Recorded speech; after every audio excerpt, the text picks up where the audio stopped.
in-depth, investigative. This is KXAN News Today. A wildfire that destroyed at least one home is almost fully contained. Thanks for joining us, everyone. I'm Sally Hernandez. And I'm Tom Miller. There are 4 active fires in Central Texas right now, all starting within the past few days. The largest one currently burning is the Oak Grove fire, starting Saturday in Hays County. And you can see here the map showing the size of it, 400 acres burned. At last check, the Texas A&M Forest Service says it is about 90% contained. It is bigger than Zilker Park right now, about the size of 400 football fields. And then one of those fires that broke out was, just get this, 3 miles away from the heart of Fredericksburg. It started yesterday. Thankfully, the Texas A&M Forest Service says they put out the orchard fire. City credits the county's wildfire task force with how quickly crews put out the fire, something people who live nearby are also grateful for. I rushed home as soon as I could and found out that it was further down the road. For a small community, we have a very good fire department. Access to water can pose challenges in certain rural areas. Fredericksburg, the emergency management coordinator, saying the fire was close enough to town that crews were filling up at fire hydrants. However, bringing a water tanker to wildfire scenes is crucial because of how difficult it can be to access water in certain areas. You can get the latest wildfire information on KXAN.com. We have digital data reporter Christopher Adams putting together an interactive map with all the fires currently burning in our area. There's also a database showing the total number of acres burned, and this is going to be continuously updated. Meteorologist Kristen Curry joining us now. Texas A&M Forest Service pushing us up to level 4 preparedness, and that is up from level 3, right. 4 out of 5. So what exactly does that mean? It's basically their way of planning for what's burning now and what could potentially pop up given the conditions. Oh, wow. So it's planning assumptions, and basically that scale 1 to 5 is 1 being we're not too worried, 5 being we need to exasperate every qualified resource we've got when it comes to fire preparedness. So let me show you why, because you'll notice the wildfire danger today is high to very high. So we are in that stage 4. Again, that's going to be Texas A&M Forest Service actually sending more vehicles out, putting their air support on standby. Sometimes they even stage firefighters in vulnerable areas of this state, and that could be federal or local firefighters. That could be emergency managers, law enforcement. I mean, kind of depends on the situation, right? But I'm going to tell you right now, the situation doesn't look good. We already have seen over the last several days wildfires pop up. They get big really quickly given how dry and vulnerable we are, and today's not going to have any sort of relief when it comes to those crews battling those ongoing fires. Live look outside from our rock and dirt yard camera there in Buda shows quiet conditions. We've got a clear sky and a current temperature of 79 down there in Hays County. Most of us in those upper 70s to low 80s, 80 degrees here in the city, 80 in Bastrop, 82 Burnet, 84 in San Saba. You'll notice the temperatures not much different from what I showed you yesterday at this time, which means the afternoon will look and feel about the same. Forecast high 106. That's exactly where we were yesterday. We've got plenty of sunshine to help get us there. Humidity, that's going to stay pretty high in the mornings. It does mix out some as we get into the later part of the day, but unfortunately, lower humidity, drier air, more fuel for those wildfires. We're going to be talking a little bit more about today's wildfire threat because it's likely to get worse in the coming days. And then we'll talk more about your ongoing heat wave as well. It's coming up in your first morning forecast. Thank you, Chris. And this is breaking from overnight. The Travis County Fire Marshal investigating what caused a fire overnight in Lago Vista. First responders arriving on scene around 12:30 this morning. A car inside a carport catching fire on Coyote Trail. Crews put that out quickly after arriving. One person was trapped inside the home there, but police got them out safely. No one is hurt, but investigators say the homeowner lives in Minnesota and says the home should have been vacant. A man is in custody after Austin police say he shot at officers. Happened as they were checking on him in his Southeast Austin home. Yeah, one officer was shot and then taken to the hospital, but is expected to be okay. A family who lives across the street from where it all happened says when bullets started coming through their windows, one of them grabbed a shotgun and then headed out the front door to see what was going on. Well, they didn't realize police were involved. And the man we spoke with says that he wanted to know who this person was in front of him, but he didn't show his face. There was somebody in the garage, and we didn't know who it was. I thought it was the shooter, and so I told the guy in the garage, don't move. And it turned out he was the wounded police officer. Now, the man that talked to us did not want his face to be on camera, but we could also tell you just before midnight on Monday, police say they arrested the man they believe shot at officers. We are getting set for school here with some schools already back for the year. Many districts finding it increasingly difficult to hire enough teachers. Around 51,000 teachers nationwide quit last May, citing low pay, safety concerns, and political battles over curriculum as reasons. As English teacher Heather Felton explains, it remains a difficult choice for many teachers to leave. I have 150 kids every year. Those are my kids. And it killed me to leave them behind and to say, I'm sorry, I cannot be here for you next year.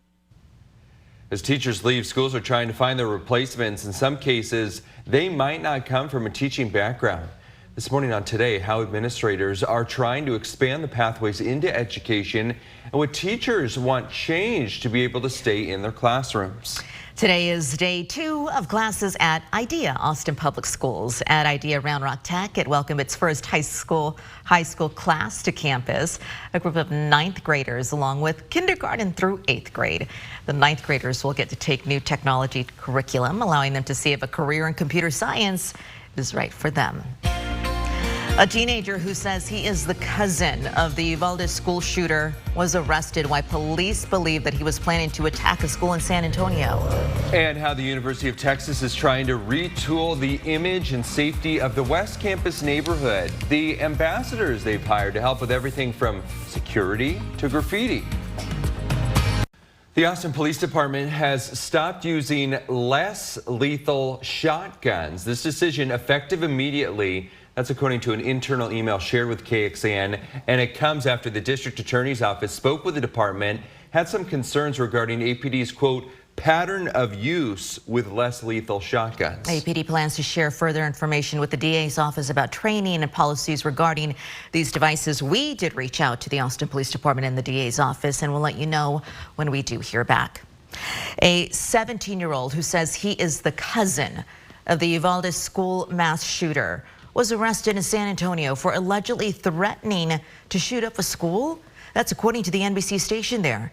Court documents say the teen's mother told police that he was planning to do the same thing as his cousin.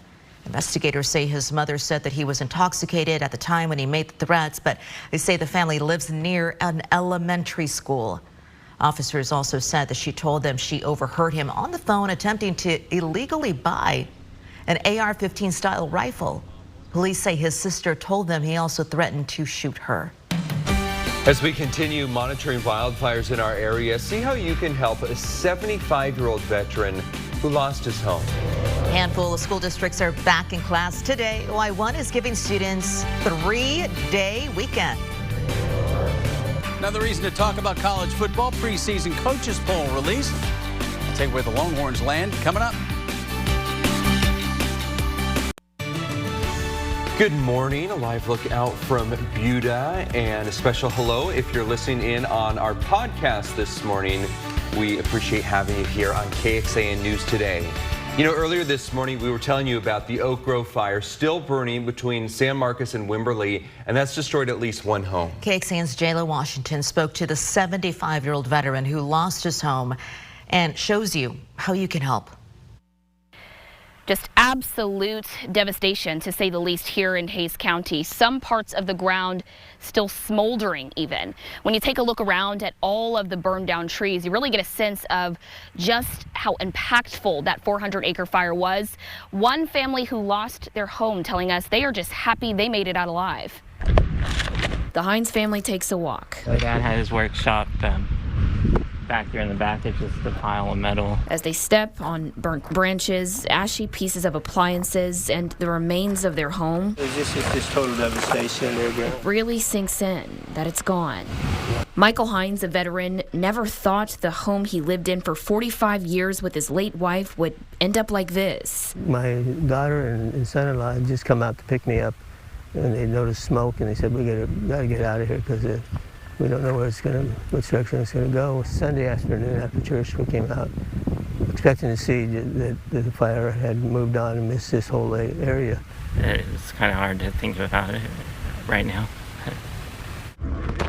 Hays County Judge Ruben Becerra toured the wreckage Monday. If you're in the area, it's not a mandatory after a series of updates on Facebook Live. I was very in the space of the fire, of course. At the time that it jumped around and started engulfing the road I was on. Now he and Jude Prather, Hays County Veteran Service Officer, are doing what they can to help the Hines family and others. Unfortunately, they didn't have insurance. As Texas Forest Service monitors hotspots from the ground and above, evacuating from the fire in time is just one more blessing. Hines is counting. We're not in control. He's been living with stage 4 prostate cancer and feels like his life has been continuously spared. So when the dust settles, he's ready for what's next. Well, I think it's time to move on. Jayla Washington, KXAN News. Online now at KXAN.com, information on ways you can help out the Hines family, help them rebuild. You can find the story on our homepage. Okay, moving to other news, and it's been, of course, this abnormally hot, brutally hot summer, and you may be forgiven if you're looking forward to a change in the season. Why not, right? Yes. Let's look forward to something like fall. If you're ready for it, another place is ready to bring it back because they're bringing back pumpkin spice flavored items already. Peter Dukes, the creator of Starbucks Pumpkin Spice Latte, which is not yet available, weighs in on the hype over the summer return of the famous fall flavor. Well, I mean, it is August, so fall is right around the corner. And each year we've been pretty consistent in terms of our timing on when we bring back the pumpkin spice latte. So it might be a little bit in our head, and maybe some people want to hold on to summer a little bit longer. They're not quite ready for fall, but fall's coming. Please come now. This morning on the Today Show, they're going to break that down for you. Is it an exciting signal of the onset to autumn, or is it a little too soon to start thinking about pumpkin spice? It's too soon. It is too soon. Yeah. I want the fall weather. I'm not sure if I want the pumpkin spice flavor. Yeah, to play devil's advocate though, no one's forcing you to buy it. That's they true. still have all their other That's stuff. true. That's true. Maybe it's just too soon for us to be talking about it. Yeah. You're telling me, like, I'm about to jump off the ledge with this forecast. I mean, it is brutal, friends. We cannot get anything to change. Got another 7 days of 100-degree weather. So maybe if we just kind of speak it into existence and everybody starts wearing sweaters, Uggs, and holding pumpkin spice latte, that'll do it, because Mother Nature ain't gonna do it for us. 80 degrees right now, 81% humidity. That brings our feels like temperatures up 5 degrees. It's feeling like 85 right now. Your hike and bike forecast shows yet again we're back to the triple digits for the 32nd day in a row. So we're going on a month now of seeing that 100-degree or hotter high. That 106 is gonna fall below the record of 110,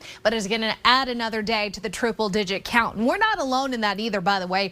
Every day, most of us see those triple digits. There's only a few exceptions every now and then in parts of Gillespie and Blanca County, but in general, your temperatures have looked like this for the last several days. And because of that, the heat alerts continue for another day. Excessive heat warning in pink, heat advisory in orange, basically telling us we need to be careful of what we're doing, how much time we're spending outside, because that heat and even that humidity we've got out in our eastern counties can sneak up on us.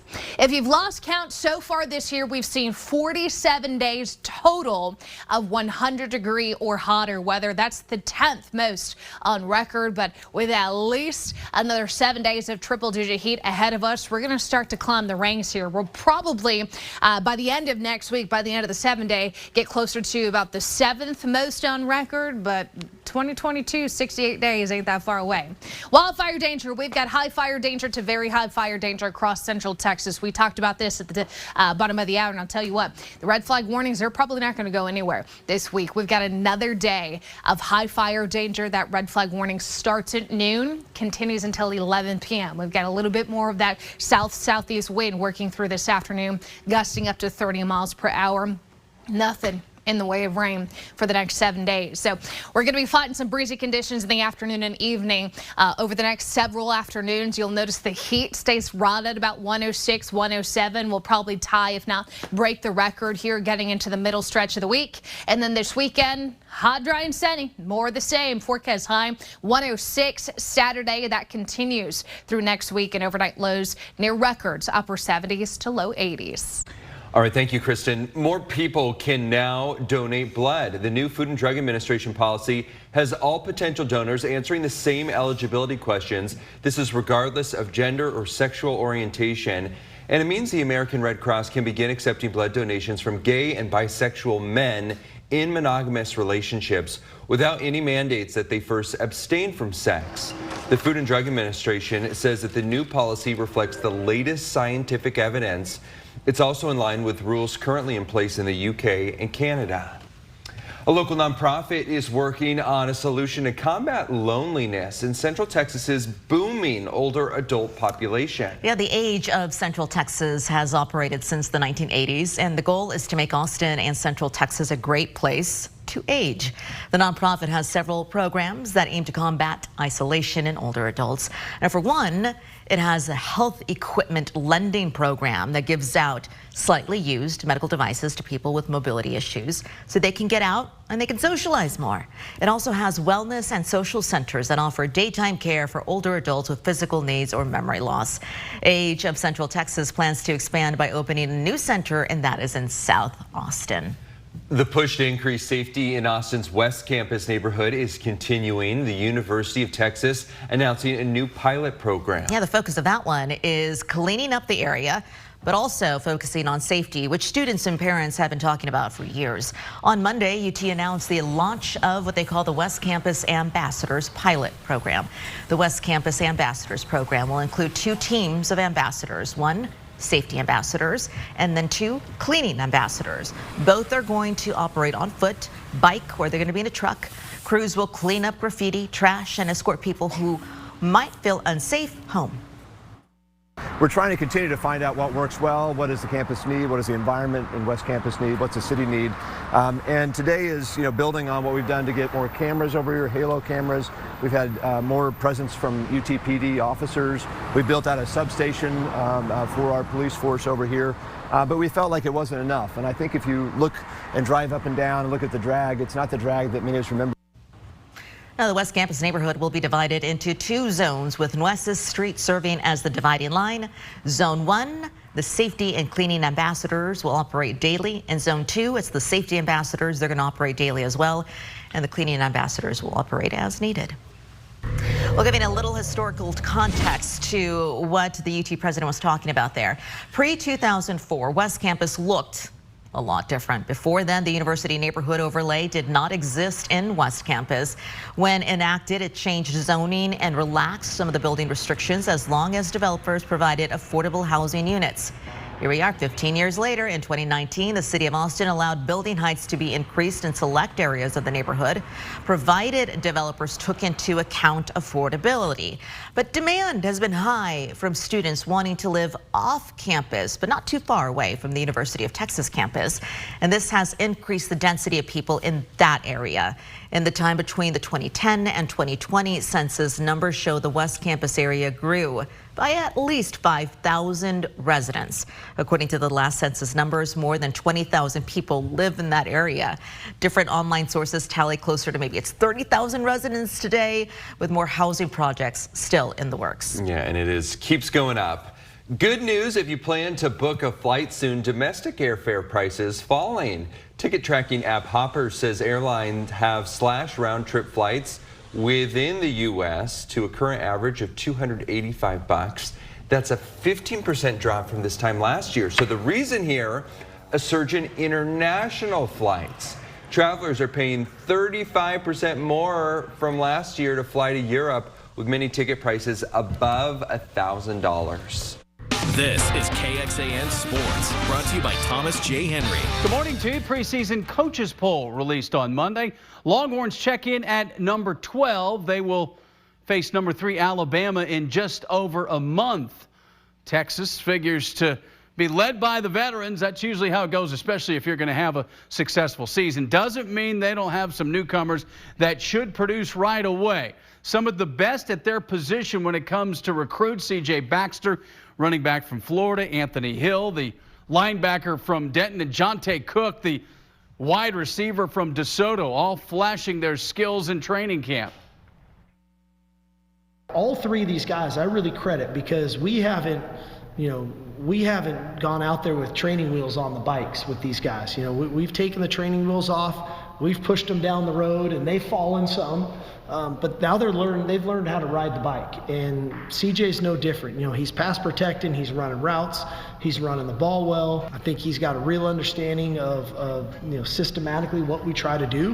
When he makes an error, he's very coachable and tries to do it right. But the one thing, like with all three of those guys you mentioned, effort is never an issue. Right? They play hard. Like Anthony Hill plays hard. C.J. Baxter runs hard, plays hard. Jonte runs hard.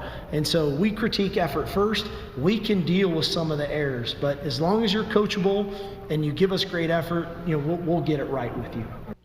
Sark continues to mix up the practice times. They went in the morning on Monday.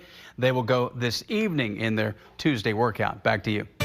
Roger, thank you. For those of you listening on the KXAN Today podcast, thank you so much. Thanks for joining us. Here's what else we're tracking for you in the 5 o'clock hour of KXAN Today. Travis County Commissioner's Court meeting later on this morning. How leaders are working to provide more life-saving measures when it comes to drug overdoses. Thanks for joining KXAN News Today. You can also listen to KXAN News Nightly every weekday after 5:30 p.m. for in-depth coverage on what matters most to you.